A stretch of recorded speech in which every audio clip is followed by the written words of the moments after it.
If you're new in town or just new to this whole podcast thing, you're tuning in to Law by Night, the podcast that discusses all things vampiric with no fear of breaching the Masquerade.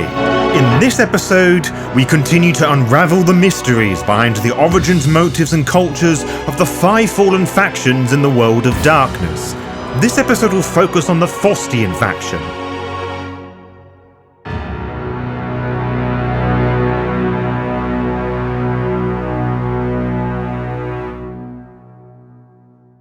Humans are curious creatures filled with so much potential and creativity. Then God decided they had too much, and now much exists as a mere fraction of that for whatever reason. But the master plan, in citation marks of God, still contains a fraction of his potential, which is to say they have a minuscule of that power. Now, a singular human couldn't fulfill the goals of a singular fallen, but in much larger numbers, the world here and above is one's oyster.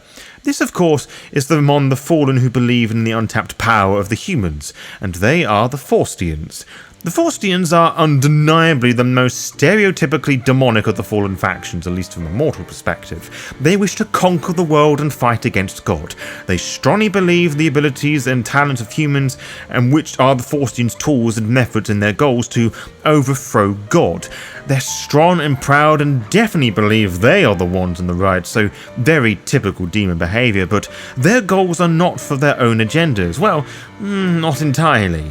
I should say, we all have our own motivations and plans for our little flocks of people, but I'm sure you know what I mean. Anyway, many Faustians act as their crusade is just as good for humanity as it is for the fallen. The fate of humanity was always meant to be like God, or with God, or replace God entirely. Different strokes for different folks, as they say.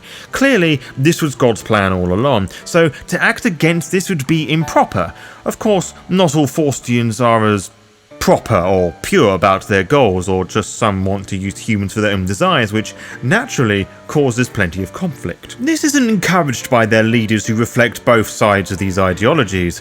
The devil, Belphegor, one of the strongest of the fallen to return to Earth, possessed a particularly strong and attractive individual who I believe is called Paris Madame. In any case, he became a figurehead of some New Age religion in America, I shit you not, the Church of Scientific Spirituality somewhere in Arizona, which doesn't surprise me, know the wackos I know there. He hopes that within 2 human generations he can clear the world of divine intervention. On the slightly more human side of things, the Defiler, Senevel, hopes the Faustians will prove the morals of the Elohim, which is by letting the mortals replace God at the helm of the universe, and spirits by giving them a new master to serve. She also travels the world's religious capitals enjoying human faith, suspecting Belphegor's devotion and dedication to humanity. She also occupies a body of a 15-year-old Elise Tiller, or however the fucking name's pronounced, before said possession, who battled with anorexia. Regardless of viewpoint, to the Faustians, humans are tools, and regardless as to whether you love or hate them, be it en masse or a singular tool, Faustians treat them with respect. It's just common sense. More humans, more power, which also has the interesting and somewhat controversial opinion that is controversial from a mortal perspective, that many Faustians are opposed to contraception.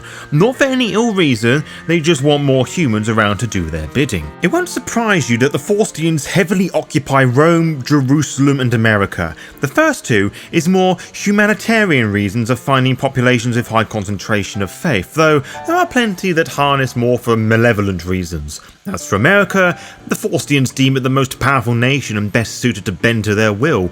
Belphegor's Church of Scientific Spirituality is a prime example of this. Furthermore, I heard that rumours somewhere that some large crater there is caused by a literal fallen Elohim, that of Vidrufis, or rather their ancient corpse, though I have heard that some of our ilk claim this was part of Michael's sword, Excalibur, or the whole bloody thing. The houses that have fallen most likely to be Faustian are the Malefactors and the Defilers, and to a lesser extent the Namaru, the Devils. The Malefactor Faustians follow not the plan of the faction but the pragmatism. The Faustians have goals that can be worked towards now. The Malefactor have the powers that allow them to do this. fitting like a glove, as they say. The Defilers always had the hope for humanity, and the apotheosis to them is the captivating adventure. The Devils are the first house, the ones created by God to give out orders, still holding that confidence. The Asheru, the Scourges, are least likely to follow the Faustian philosophy. They are aware of the frightened fertility of the failing nature of the human race. To recycle upon the weak doesn't sound like a good idea to them. The Faustians tolerate the Reconcilers, only because there is potential for them to get in line with the Faustian way of thinking. Similarly, the Luciferians are tolerated because whilst the road to heaven to the Faustians is wrong, they at least have a plan. The killing policies of the Raveners bear no tolerance for the Faustians, actually working at odds with each other. A subtler rival comes in the form of the Cryptic Faction, whose persistent questioning persuades the mortal followers of the Faustians as an inconvenient question from a Cryptic who is worse than a Ravener's claw to the face. Furthermore, the Cryptics are resistant to the zealous persuasion of the Faustians. If there's anything they want you to take away from the Faustians, it's that they want to control the burning fire that is humanity. On that, they think it's burning out of control. Well, let's be honest for a moment, and who doesn't think that mankind needs to rein in a fucking little bit? Their philosophy is based on harnessing power, controlling the burn and renewing the fuel, as it were, building an engine that can focus humanity's divine energies outward rather than inward. It will take a lot of guidance, but in the end, if everything goes according to the Faustian dream, human faith itself will release us all from God. To be kept updated, follow the Law by Night VTM Twitter and Instagram pages to find out when we upload each episode. You can also find out by subscribing to the YouTube channel and clicking on the little bell, as you'll be immediately notified when the latest episode is live. Until next time, farewell.